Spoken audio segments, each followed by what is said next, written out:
Welcome to CXWise, where we share wisdom, insights, stories, and expertise from the world of customer experience. I'm your host, Nate Bennett, and you're about to hear real-world experiences and practical advice that will elevate your CX game no matter your title, no matter your industry. So, without further ado, let's get wise. My guest today is Dennis Wakabayashi, known as the global voice of CX. He is a passionate CX advisor with decades of industry experience. He's a pioneering CX journalist. Dennis engages with over 250,000 professionals worldwide through his media projects, including the ever-popular CX in the Wild show. You've got to check it out. And he is a keynote speaker and host with numerous customer experience events. Dennis is also the CX creator on YouTube, where he shares insightful discussions and expert interviews on customer experience. In addition to guiding Fortune 500 companies like FedEx and AT&T, Dennis is an advisory board member for the Customer Connect Expo and the Call and Contact Center Expo, and serves as an international innovation advisor for Semantica. Dennis, how are you? I could keep going, but I fear we've embarrassed you enough already. Whew. Wow. Wow, I know. You're quite accomplished. You know, I'm busy. I don't know how accomplished I am, but it's a pleasure to be here on this show. This is one of the shows I was looking forward to most. You were so kind and gracious while I was standing in the rain in Zurich. I just can't tell you how much I appreciated your grace under pressure there. Oh, man. Well, you were great. And you're also like an international man of mystery. You are like a world traveler. And, you know, instead of seeking out like espionage, you seek out customer experience stories, and I'm fascinated by one in particular location that you went to, this township in South Africa. Is it Gugulethu? Gugulethu, Googs is what they call it. Googs. So you went to this location, which is, as I understand it, not a very safe location to be. I think there was something like a murder every 48 hours for the last 5 years. 5 years there. And right. You went there just to get customer experience stories. Mm-hmm. Is that right? That's right. And can you share some of the experiences that you had there, and like what does customer experience look like in that little township in South Africa? You know, let's reframe this, Nate. You know, what are we all doing here? What are we doing here? We are all trying to participate in what is now becoming a global economy. How do we understand that? We understand it through our jobs. We understand it through the strategies that have been localized for decades. We understand it through industry, through manufacturing and supply chain. We now are starting to understand it through information and automation, but I think that there's this critical element of humanity as a core context for everything. So what I do is I go and I'm seeking out the human aspects of this ecosystem. And I decided to start with some of the more extreme locations, Gugulethu being one. As you mentioned, it's a township. No real services to speak of at the moment, particularly law enforcement. Yes, there has been some violence there at a high degree, but there's violence everywhere in the world. Sure. The premise was, in my mind, I envisioned a call center agent somewhere in the world, could have been anywhere, picking up the phone and helping a gentleman on a yacht get a sweater delivered. And what did that customer experience look like? And then I began to wonder, what does that really look like? Because when I speak to executives, when they describe that situation, they may be thinking about shipping, or they may be thinking about the order process or the user experience or any number of things, the agent experience. But I began to think about the people on both ends of that conversation. Where are they? And as I started to think about that, because I'm creative, I thought, oh, one person might be in the next state over, or maybe they're in India, or maybe they're in the Philippines, or maybe they're somewhere else. And then I started to realize Some of these agents couldn't be further in the spectrum from the person they serve in the world. And so I decided to explore that and understand what that dynamic is. What I do, Nate, now is I go around the world and I try to discover either my own truth or reveal truths to economies, businesses, cultures. And that truth is about just perspective. And I can share some of those economic perspectives, but in the case of Gugulethu, what I found was agents there, I said, what's it like dodging bullets while you're helping some person on a yacht get a sweater? Net is, they said, here we are. There's unemployment that's on the rise here. This job provides a way for me to feed my family, and I'm grateful. Being grateful is a great motivator. It's something that hope doesn't really exist here in abundance, and to have it is wonderful. So it was an inspiring revelation for myself that seeing that everywhere in the world that customer experience or the call center industry is an opportunity to repair the fabric of humanity, where maybe I think in my own idealistic way, capitalism may have eroded some of our humanity. But I'm getting philosophical. No, please. I'm wondering what some of the commonalities and differentiators might be across the globe in terms of expectations of customer experience. Like, is there a different expectation in post-communist Poland of customer experience as opposed to, Alabama, USA? What are those sorts of, and what are the commonalities? And then what are some of the differences that you've been able to pinpoint in your vast travels? Sure. So recently, before I came here the other day from Dubrovnik, but prior to that, I was in Zurich. Interestingly, in Zurich, a culture of precision, Swiss watches. In Zurich, as a culture, their customers are willing to leave a brand I'm going to generalize, but over 70% of the time, Swiss customers will abandon a brand after a single bad experience. So when we think about the 80-20 rule, 80% of customers in Switzerland are like, after one bad experience, I don't want to work with you. And so I'm like, okay, that's fine. I'm 80-20, I can do that. But I started doing the research. Turns out 50% of the world will stay with you after a number of bad experiences. So here you see the frame of reference that I try to bring to our customer experience industry. 80% of Swiss customers, first time you mess up, you're out. On the world stage, 17% of the time, that's also true. So there's these contextual elements. What do they mean? I think that means that if you're doing customer experience in Switzerland, you'd be wise to try to get those first few experiences right on the money, or get them as close to valuable as possible, because you'll need to build trust along the way to survive the poor experiences. You have much more leeway in a market. After Zurich, I went to Frankfurt. Frankfurt over-indexes on AI. They're adopting at 25% in their e-commerce and their business functions of AI, leading the world. They have a huge financial system that is adopting AI. Up until I got to Frankfurt, I was under the impression that the customer care departments were sort of worldwide the leading entry point for AI. But I now see that AI is definitely making a significant accelerated point of entry in places like Frankfurt for customer experiences. And there, get this, Nate, in Frankfurt, they lead the world in self-serve e-commerce purchases over $50,000. So just think about that.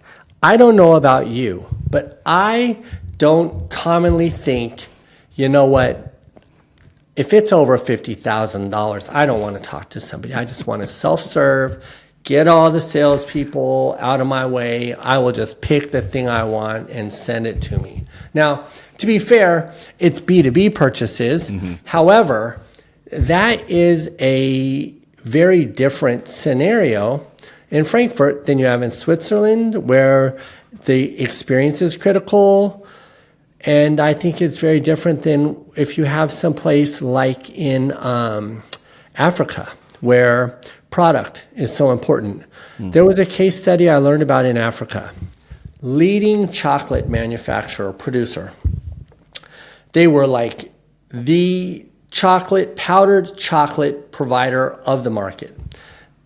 And what happened was these local neighborhood buyers would buy it in bulk and then take it out in scoops and sell the scoops as to their neighborhoods.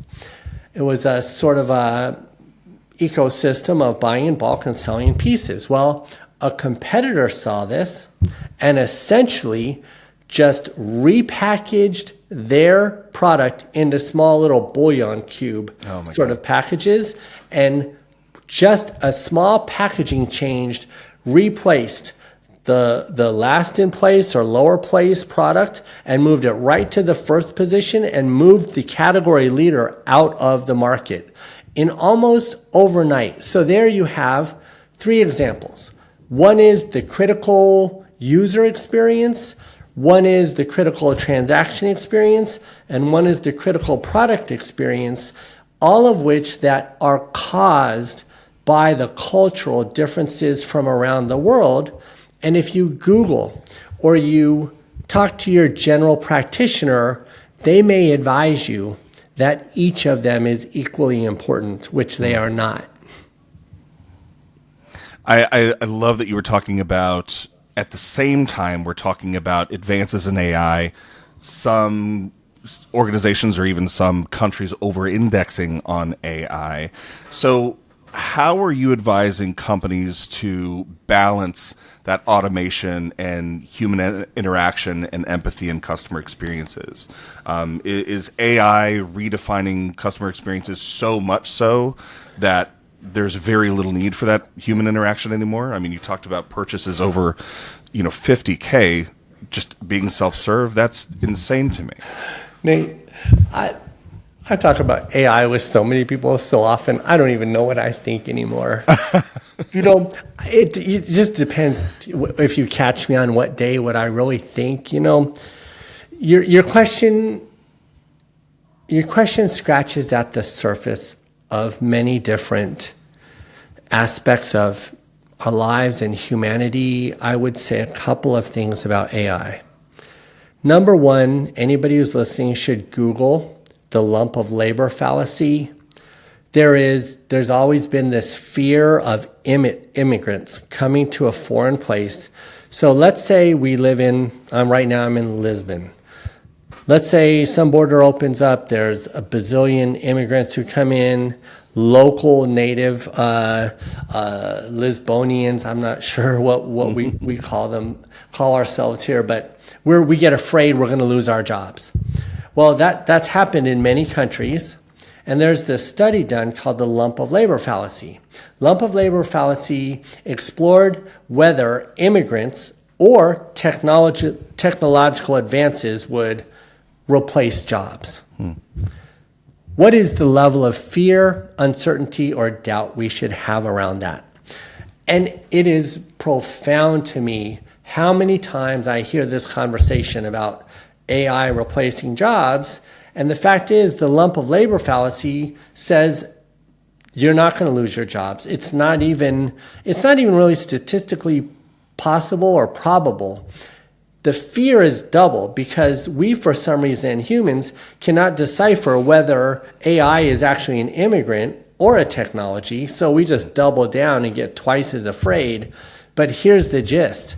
In a world with exponentiating reproduction of humankind, it is very hard for any one technology of any sort or any one group to displace another. The fact is, we make more humans than we make anything else on this planet. We're pretty good at making humans, globally speaking. In terms of, I want to keep talking about the human elements like ethics, sustainability, seamless experiences. How can we incorporate these digital tools to focus on that human element? Specifically, let's say ethics and sustainability. How are we using that to foster and bolster our humanity? Well, there again, we're lumping in a couple of ideas. Ethics. Whose ethics are we talking about? And thank you for bringing that up. I've been in 4 different continents in 3 months. I've been in probably 5 or 6 different countries and cultures in the last 4 weeks. Ethics. What are ethics? What does that mean? Our ethics sometimes are as divisive as they are inclusive, and I think we can point to some pretty tragic things happening around the world based on the idea of what's ethical or isn't ethical, and the confusion in the global place right now. So ethics is one thing, ethics in AI is another, but let me start from sustainability and work back to ethics, because I think sustainability is a better, newer term related to ethics. I used to think sustainability was about the environment. Sustainability can be about the sustainability of a culture. So you look at a place like Africa that wants economic development, but in order to have economic development, foreign investment must come in. What does foreign investment look like when it enters into another geography? What comes with it besides money?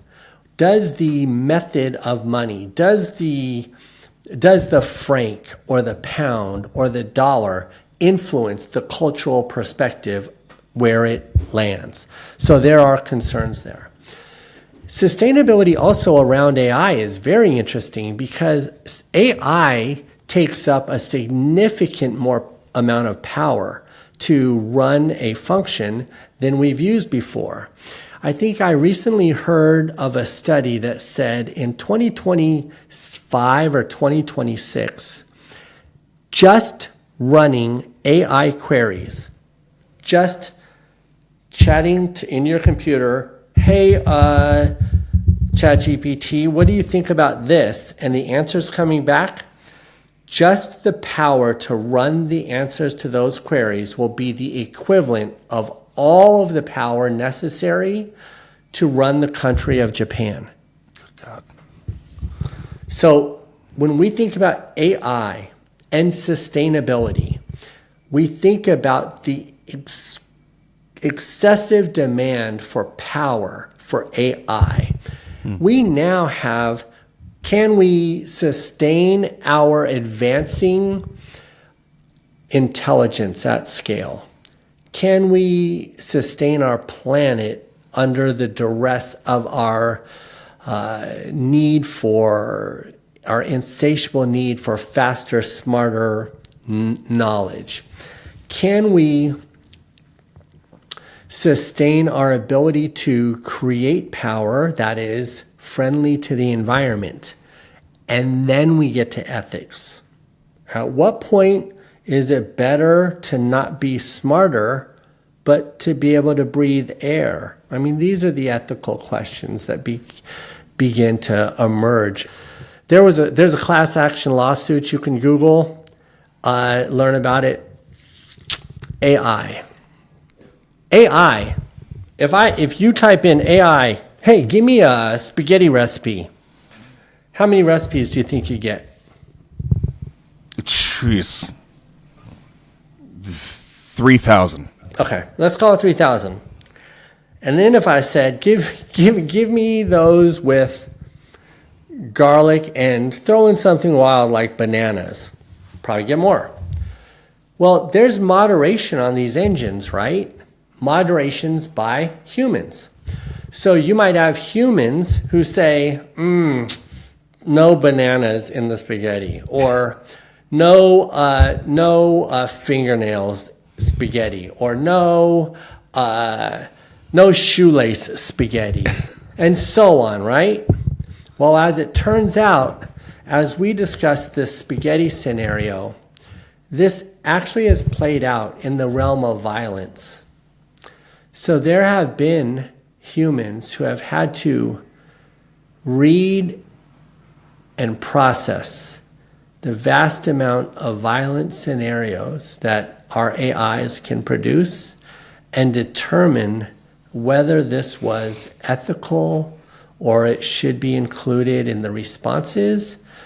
So there have been front lines of human beings who have been asked to be the human filters of the most horrendous, outrageous, imaginative, terrible thoughts of AI that could possibly be imagined beyond even human imagination, and they've had to witness or process it and hit no on a button. We did that. Is that ethical or is it not ethical? What do you think? That is a tough call.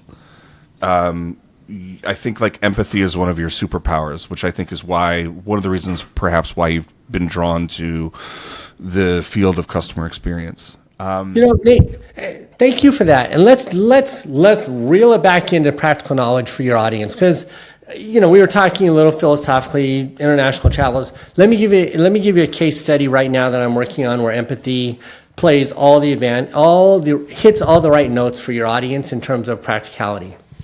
And I'll just summarize for you why empathy works as a business lever and where so many practitioners or advisors can't deliver CX within their organizations.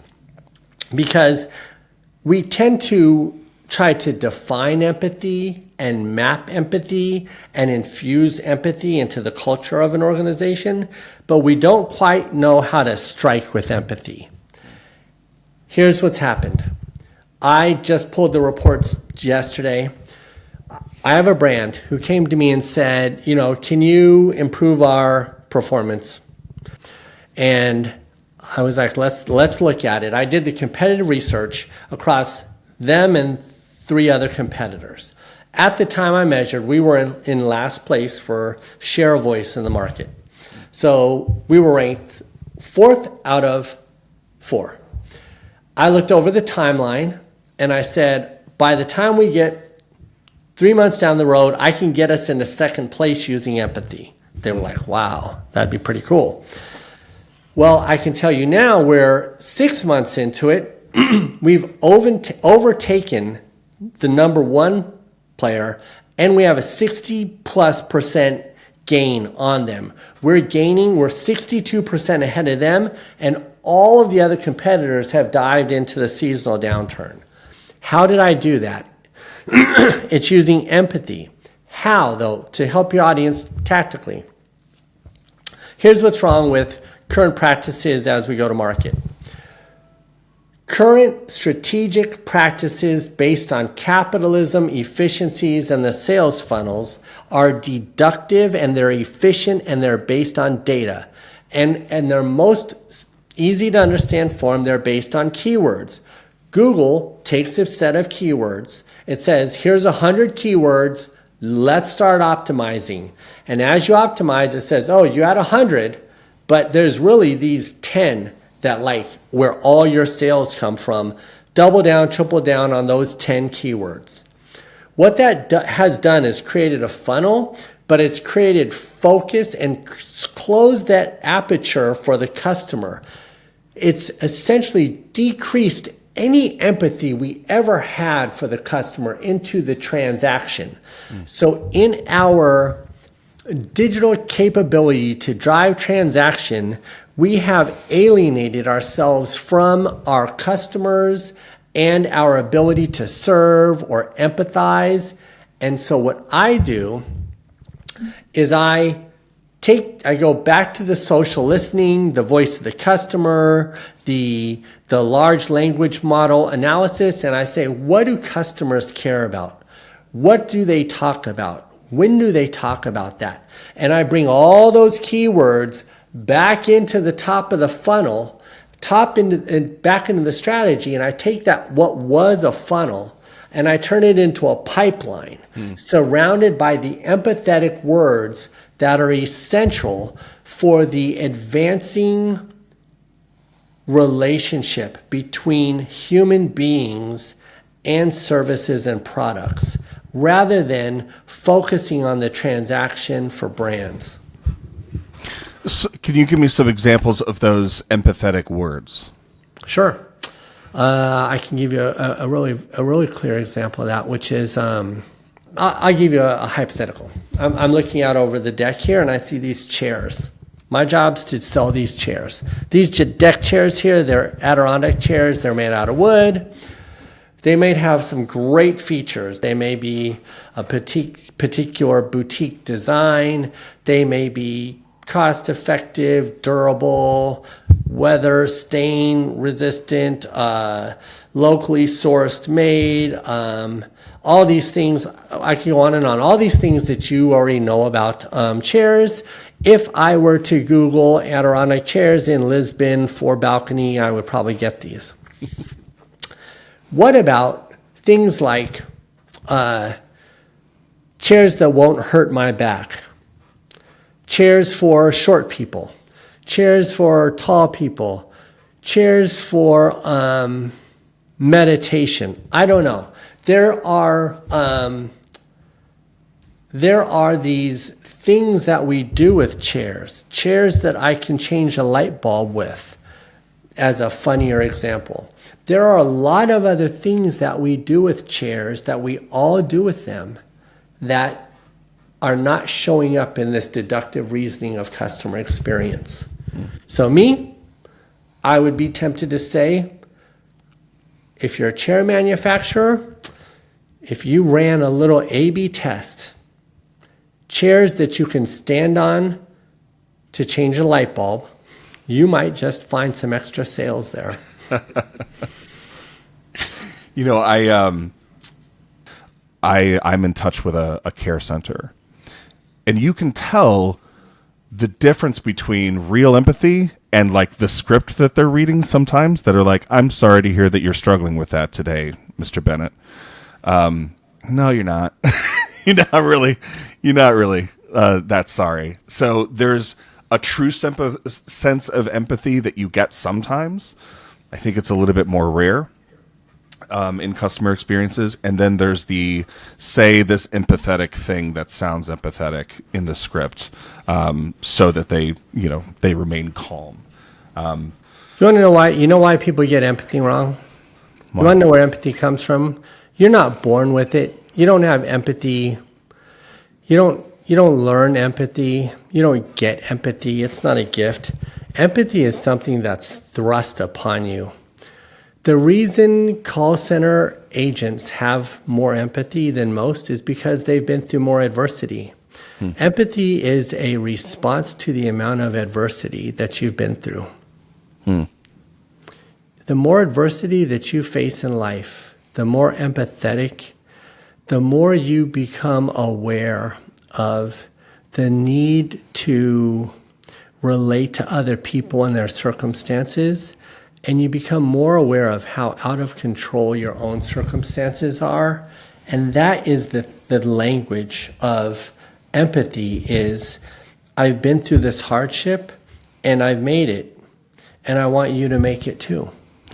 So I think when you have been through a lot of adversity, you really do care. Like, what is happening? Where is your sweater? I can imagine you're cold on that yacht and it's breezy over there. I've been cold before. Let me see if I can find another sweater for you. It's not about, solving a problem. It's about understanding what other people have gone through, because you've gone through some things yourself. You're talking about adversity, and it made me think of diversity as well. Do you feel like when corporations have a a better sense of like incorporating a diversity into their customer experience strategy, that those brands are more successful. How have you seen diversity being influencing customer experiences across the board? Let's just say diversity comes in so many wild flavors. When you're in Europe and you have to figure out how to create a customer experience across like a whole litany of different languages a litany of different languages across a litany of different countries, across a bunch of different time zones and stations and train stations. The diversity and the inclusion of all these different features, in inclusion and diversity, it amounts to complexity. So complexity as a challenge in CX exists, and it is on a spectrum. And I just think that if you're in Europe or some of the older places in the world where people just naturally speak 4 languages, 3 languages, I think you become very accustomed to inclusivity and diversity, understanding that what is said in one language doesn't directly apply to another. I think it creates a great sort of thinking. And I think that, so I think that there's part of inclusivity and diversity is shorthand for like, hey, life's complex. Let's adjust to that. And I think the other part of inclusivity and diversity is understanding that the way one person thinks might be better than the way you think, and the diversity of how they work is equally important. You know, can we talk about CIOs for a little bit? They've been top of mind when it comes to you were talking about collecting all this data and using that data-driven approach to influence your advice to brands that you might be consulting for. So how can a CIO drive a data-driven customer experience, and what steps should they be taking to ensure that their teams are leveraging that data effectively? Sure. I think we touched on it a bit earlier about the social listening. My secret right now is social listening. Google as a search algorithm is fully mature.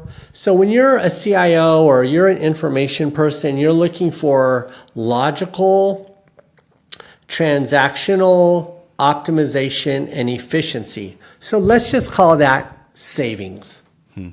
If you're looking for savings, if you're looking at the bottom line, there are a lot of sets of data and tools that are appropriate for that exercise. Efficiency there. And CIOs, CTOs, I think often their bonuses or they're really tasked with reduction of spend because they're assaulted constantly by the newest new spend. So they have an efficiency mindset.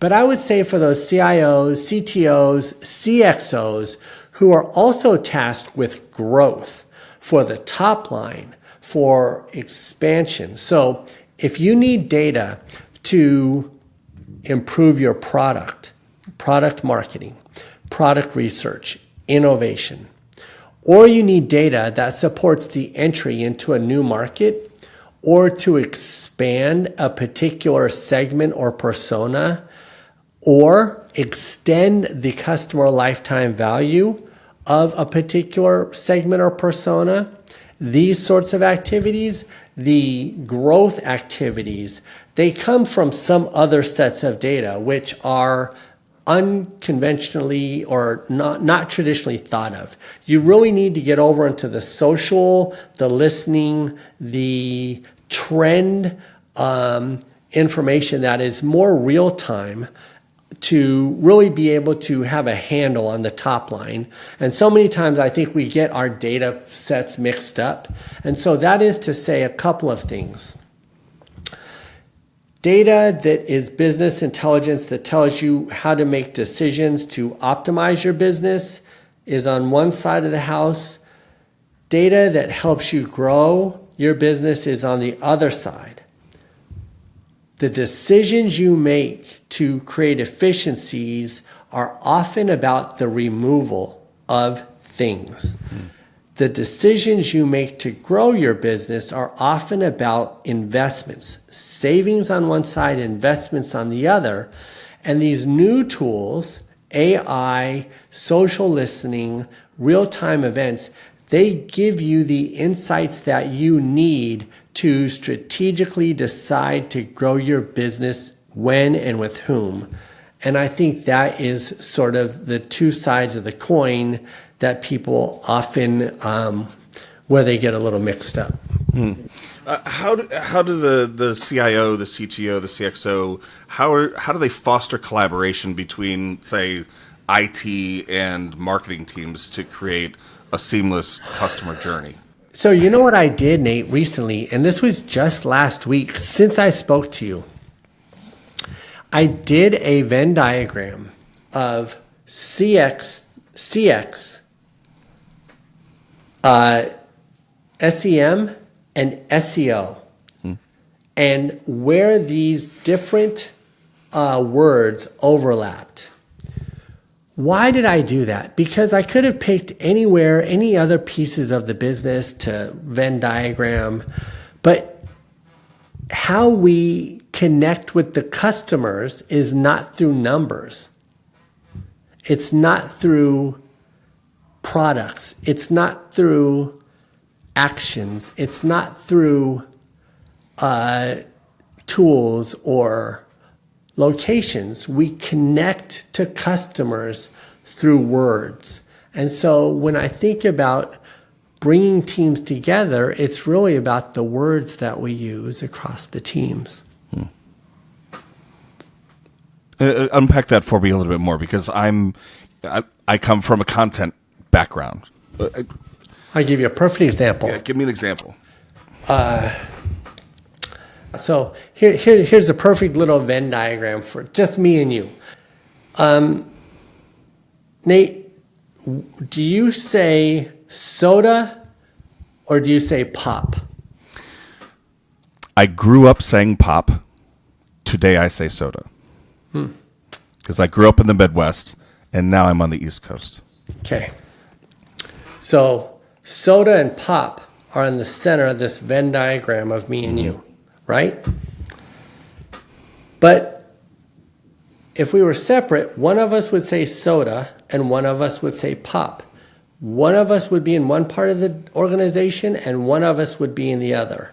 And we'd be pounding on this, and the customer would be saying either soda or pop. But by crossing over our Venn diagram, now we have this relationship between soda and pop.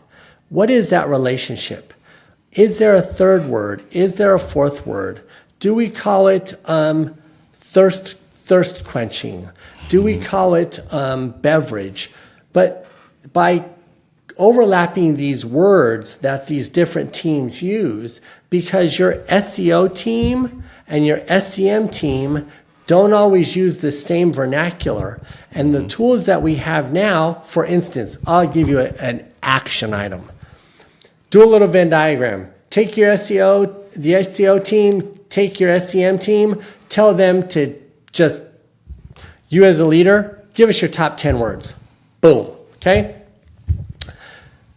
They're gonna, out of those top 10 words each, they're gonna have a little Venn diagram, and 5 of them might be the same. Take those 5 words, run them through social listening, find out what is being said in the internet about those 5 words in your brand, and then you'll have a little point of perspective to see how far away from your customer you really are. I love that. I love that. So if I may, I just love to turn the tables and ask you a couple of questions. Well, you've spoken to so many people that I admire. I ran down your list and I was like, oh my God, this guy's talked to all my idols. And what I'm curious about is, what do you believe, just in this current state of our time in customer experience and place, Is there a common thought amongst the people that you're talking to? That's a great question. I really appreciate that. I think I would boil it down to there's a desire for connection. And as we have more tools, more capabilities, more digitization, there's an increasing desire to still be able to have human-to-human conversations, human-to-human problem solving,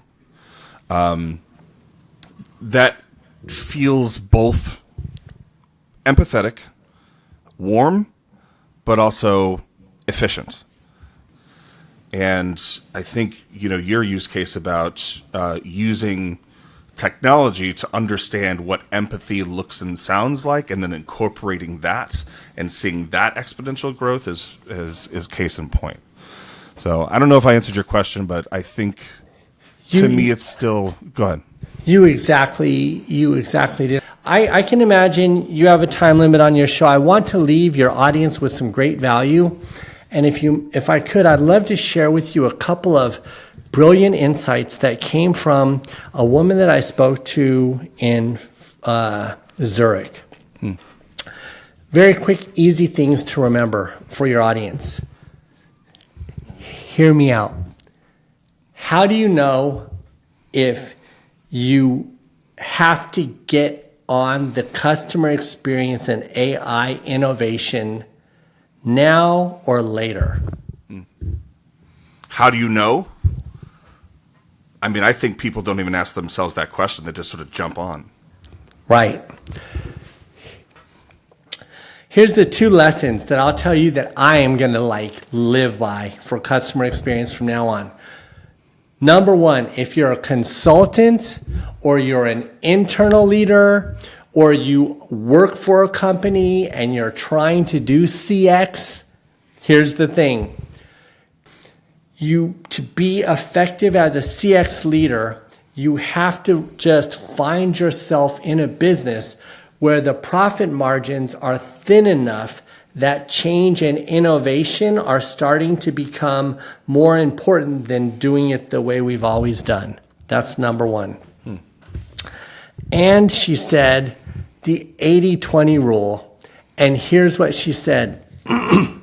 If you go into a team, any aspect of the team that cannot take 20% change. So you go into a team of 5 people. If you can't replace one of them, or you go into a piece of software where you cannot customize 20% of it, or any other scenario where the pieces of the puzzle do not have 20% complete flexibility, that piece of your CX initiative will fail. And as a rule of thumb, I have found that to be entirely true. So, 2 rules of thumb going into 2020-25. I really, really appreciate your time, Dennis. Thank you so much for your wisdom, your insights, your stories, your expertise. You've made us all CX wiser today, my friend. Really appreciate your time.